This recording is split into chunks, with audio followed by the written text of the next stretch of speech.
Russia just mocked Harley in the most brutal way possible by launching a bike that might actually end them.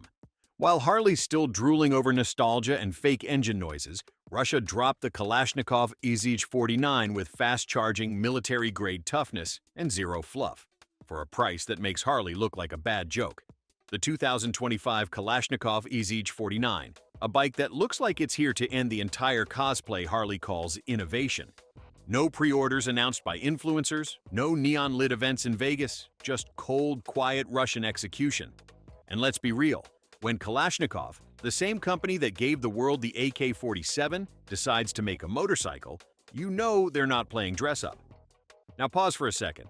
You've got Harley stuck in some weird, self-inflicted midlife crisis, trying to repackage nostalgia with electric motors and Bluetooth updates. And then you've got Kalashnikov, pulling a post-war icon from the 1940s, strapping a 15 to 20 kilowatt electric motor on it, slapping on DC fast charging, and somehow achieving a 250 to 300 kilometer range without turning the bike into a $25,000 tech demo.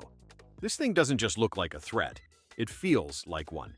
You could ride this across frozen tundra and still have enough battery to outrun Harley's marketing team. And let's talk about why this is such a big deal. Because the West still has this weird, outdated image of Russia, like it's all Ladas and broken asphalt. Meanwhile, Harley can't even figure out how to sell a motorcycle that goes more than 150 miles without needing a 3-hour nap on a charger. Kalashnikov, on the other hand, just rolled out a bike that can work in snow, gravel, backwoods, and war zones. It's not trying to be a lifestyle, it's trying to be useful. Imagine that.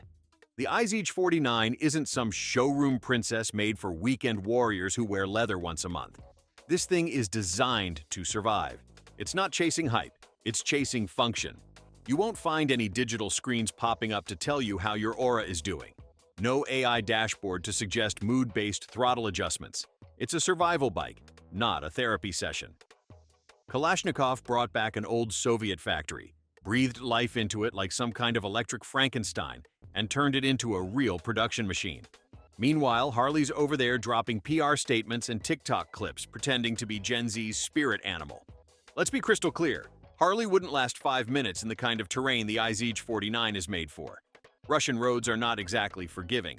We're talking mud, snow, potholes the size of small pools, and temperatures that freeze your eyelids. That's the standard, and Kalashnikov made sure this bike eats that stuff for breakfast. The bike's battery packs? Rumored to be in the 3.6 to 5.4 kilowatt-hours range, which doesn't sound insane until you realize it actually works, especially when you're not stuck inside a Starbucks parking lot trying to connect your LiveWire to the Harley Davidson app. And guess where they tested the prototypes? Not in sunny California or the Utah salt flats. Number Arctic conditions. Kalashnikov literally said, "Let's throw this thing into a freezer and see if it still bites." It did. Harley out here making bikes that need a blanket when the temperature drops below 50. Kalashnikov said, "We're gonna make a bike that starts after a blizzard and rides through hell if needed." Now flip over to Harley's attempt at the future, the LiveWire 1. Oh yeah, the electric beast that costs $22,799 and gives you, what, 150 miles of range if you ride it like a grandmother? This is what Harley calls premium innovation, a bike you have to nurse and plug in like it's your grandma's oxygen tank. Meanwhile, Kalashnikov is offering double the range and military-grade reliability for, wait for it, $6,000 to $7,000. That's not a competitive price point. That's a kill shot. And here's the part that really drives the dagger in. Russia didn't just build this thing to sit on a shelf. They're prepping for mass deployment across the entire region, from cities to the rural edges of Russia and Central Asia. Harley?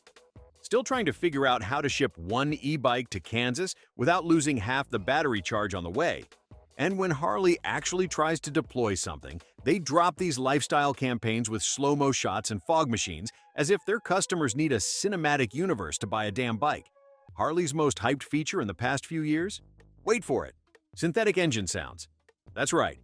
They took their legendary potato roar and replaced it with pre-recorded speaker noise like it's a toddler's toy. Meanwhile, Kalashnikov didn't say a word.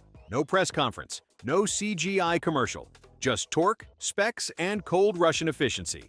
Harley is literally selling sound effects while Kalashnikov is delivering electric muscle built for combat zones. Let's not forget, this entire Russian electric bike movement was first floated in 2018 for military use. Back then, people laughed it off. Oh, Russia's making electric motorcycles? Yeah, now they're not laughing. Because it wasn't just a military flex. It was a prototype that went civilian and worked. Dual-use success. Something Harley has never even come close to pulling off, unless you count their sales doubling as comedy material. You know what Harley could have done? They could have leaned into utility, into affordability, into making something real. But instead, they went all in on overpriced toys with optional mood lighting and a screen that tells you when your bike is feeling sad. Kalashnikov just built a weapon-grade commuter bike that makes Harley's tech look like a drunk Alexa on two wheels. This isn't a hobby project. It's a serious manufacturing pivot by a legacy arms company, one that's delivering something functional and affordable while Harley sells nostalgia dipped in chrome. Kalashnikov's bike didn't just enter the market. It walked in, looked around, and started clearing the room without even raising its voice. The IZh-49 isn't trying to be loud. It's trying to be undeniable. And while everyone else is still pretending Russia can't innovate, the truth is sitting on two wheels with a full charge and a cold stare. Meanwhile, Harley's still stuck in a brand meeting trying to figure out how to fit inclusive design on a fuel tank. The 2025 Kalashnikov IZh-49 isn't trying to be flashy. It's trying to work, which is apparently a radical idea in the motorcycle industry these days. While Harley is busy wrapping its bikes in chrome and personality disorders, Russia just gave the world a machine that goes 90 to 110 kilometers per hour, accelerates like a mid-tier gas bike, and doesn't cry when you take it off a paved road. This thing was built for people who actually ride, not for Sunday brunchers posing at gas stations. And it's not just about speed. It's about what you can do with it. Kalashnikov said no to touchscreens and voice assistants, and yes to analog simplicity. No need for tech support, no monthly app updates, no 37-button handlebar layouts. You want to ride? Push the button and go. You want to fix something? Grab a wrench, not a software patch. Tool-free maintenance and modular parts mean anyone, yes, even you with no garage, can keep this beast alive in the middle of nowhere.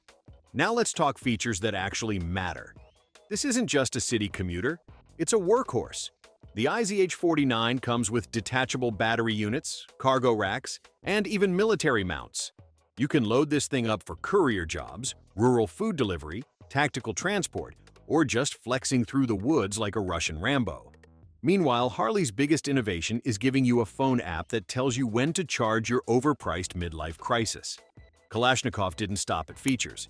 They're out here actually testing this bike in the wild. Remote towns, frozen regions, thick forests, basically everywhere Harley refuses to go unless there's a boutique hotel nearby. While Harley sits pretty in SoCal, Kalashnikov's over there proving their machine can survive the end of the world.